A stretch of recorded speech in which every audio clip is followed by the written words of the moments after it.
Welcome to The Explainer. So, we're constantly fed this idea in the business world that a company is like a family, right? Put in the hours, show your loyalty, and you'll be protected. But have you ever poured your absolute heart and soul into a job only to realize management just sees you as another number on a spreadsheet? Well, today we are unpacking a true story that completely shatters the illusion of corporate loyalty. We're looking at Arthur, a brilliant 52-year-old senior engineer who learned the hard way how ruthless the corporate machine can be. But, spoiler alert, Arthur didn't just roll over and accept his fate. Instead, he engineered an absolutely masterful response. Let's get into it. 20 years, completely erased in exactly 20 seconds. It's honestly a chilling thought, isn't it? Arthur had dedicated 2 decades of his life to building up this multi-million-dollar tech consultancy firm called Vantage Engineering.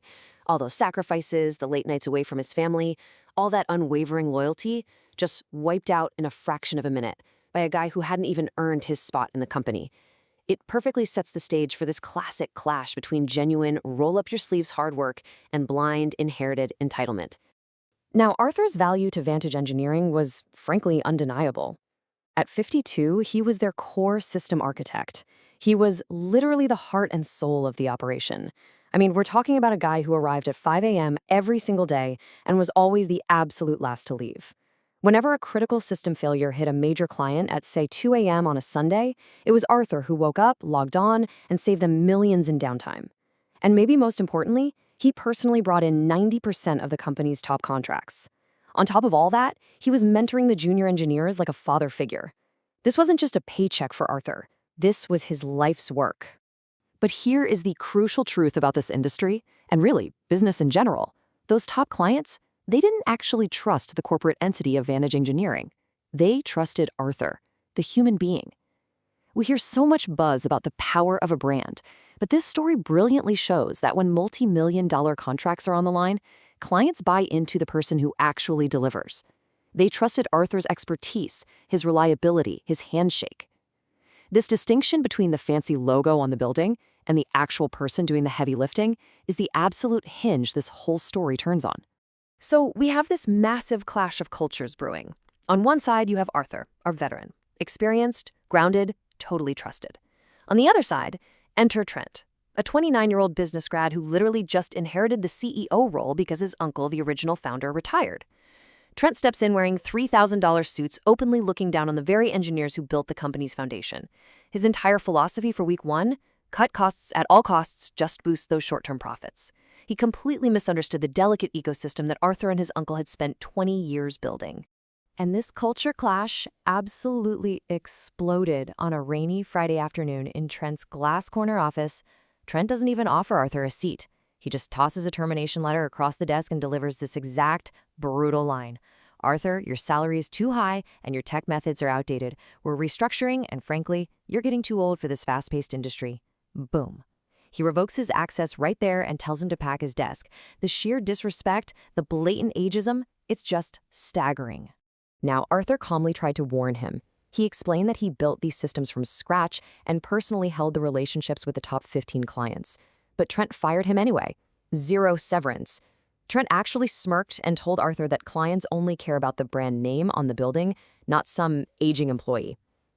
That right there was Trent's fatal flaw, arrogantly assuming a corporate logo holds more weight than 2 decades of proven reliability.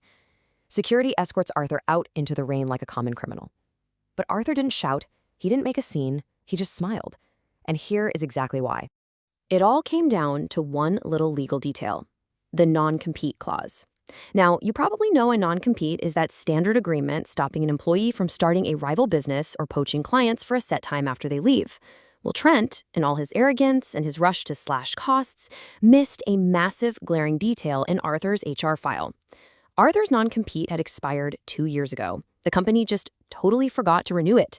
So Arthur, he was a completely free agent, absolutely zero legal restrictions tying him down. So while Trent is kicking back all weekend, thinking Arthur is just going to quietly fade into some depressed retirement, Arthur is executing a brilliant, quiet master plan. Monday morning, 4:30 a.m. While Trent is literally still asleep in his bed, Arthur is at his kitchen table with a black coffee ready for war. Step 2. He officially registers his own firm, Apex Engineering Solutions. And step 3 is the best part. He doesn't make aggressive sales calls. He just sends a simple, incredibly polite personal email to the top 15 client CEOs he's served for 20 years. The email was just perfection in its simplicity. It read, "Dear friends, I have left Vantage Engineering and started Apex. I am now independent. Here's my new contact number. Notice what's missing? There is no trash-talking Trent, no hard sell, no begging for business. It is a total masterclass in quiet confidence." Arthur just calmly stated he was available to his fiercely loyal network. He put the ball entirely in their court because he knew exactly what was going to happen next. What followed was an absolute catastrophe for Trent, a literal 48-hour domino effect. Within 2 days, reality hit hard. The company's biggest client suffered a major server architecture failure. This is exactly the kind of 2 a.m. crisis Arthur used to fix in his sleep, but Trent's new, cost-cut junior team, they had absolutely no idea how to resolve it. Trent tries to handle it with his usual arrogance, and the furious client immediately cancels their $3 million annual contract on the spot. And guess what? They signed directly with Arthur's new firm. And then the floodgates opened. Out of the 15 major clients that drove practically all of Vantage Engineering's profits, 14 of them migrated to Arthur's new firm, Apex.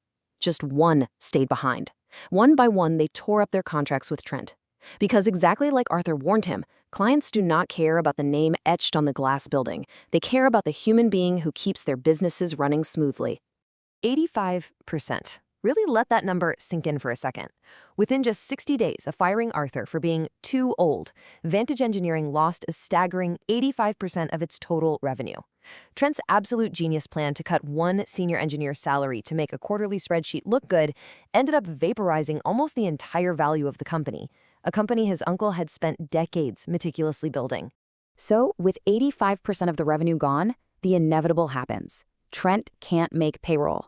Those bright young junior engineers, the ones Arthur mentored like family, they all resign, and they happily marched right over to join Arthur at his new firm. Vantage Engineering was forced straight into bankruptcy, and in this perfect reversal of fortune, Trent is now the one sending desperate, furious emails threatening legal action, accusing Arthur of stealing the firm's soul. But of course, Arthur hadn't stolen anything. He just took his own value with him when he was told to leave. When the dust finally settled, the contrast was just staggering. Look at this. Today, Arthur's company, Apex Engineering, is an industry giant. He's got 30 top-tier engineers, pays them incredibly well, and treats them with absolute respect. And Trent? His firm is bankrupt and defunct. The office is empty and his professional reputation is completely ruined. It just goes to show that long-term respect and genuine expertise are always going to outlast short-term greed and unearned arrogance. Later on, when Arthur was asked about this whole dramatic saga and Trent's crazy accusations of theft, he dropped this incredibly powerful quote, "Respect is earned, not inherited. You can fire a man, but you cannot steal his reputation." And honestly, that is the ultimate takeaway from this explainer today. You can strip someone of their corporate title, you can take their corner desk, you can take their key card, but you can never, ever confiscate their competence, their network, or the trust they've painstakingly built over decades. To this day, Trent still claims Arthur acted unethically, that he stole the company's lifeblood. Arthur simply says the clients were totally free to choose who they trusted with their critical systems. So I leave you with this question. Was Arthur wrong for taking all those clients to his new firm? Or did he just teach an arrogant corporate bully the ultimate lesson in business ethics? I really want you to think about where you stand on this one. Thanks so much for joining me to explore this incredible story today.